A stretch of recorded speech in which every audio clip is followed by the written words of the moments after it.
And following the recent riots in Minneapolis, more than 20% of police officers there have started the process to apply for permanent disability, with most cases related to PTSD.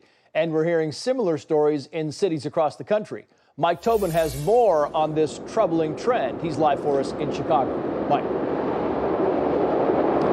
And Tracer should update you with the fact that the Charter Commission in Minneapolis took a vote last night that will keep disbanding the police off the November ballot and therefore block the city council's efforts to get rid of the police force. But getting rid of the police, especially in Minneapolis, is happening anyway. With a significant segment of the population and the city leadership turned against them, cops are leaving the job. And a lot of them don't have a choice. A lawyer representing police officers in Minneapolis says following the George Floyd riots and surrender of the 3rd Precinct, as you mentioned, upwards of 200 of the 860 cops on the force have started the process of applying for permanent disability, and most of the cases are for post-traumatic stress disorder. Their lawyer says this is not a case in which they've had enough or they're choosing disability to walk off the job. They need to be diagnosed by 2 psychologists before they even start the application.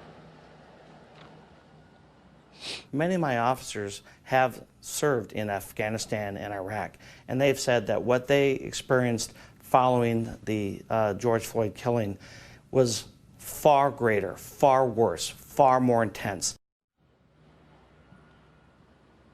Now, in Chicago, more than a dozen police officers have committed suicide since 2017. The most recent case was at the end of July. A deputy chief shot himself in the chest. The head of the police union in Chicago says cops are seeking early retirement with such haste. Some are not waiting until they qualify for medical benefits in early retirement. Los Angeles could not supply numbers specific to the police force, but a lawyer representing first responders says early retirement is spiking. The city says early retirement for all public employees was up 50% in June.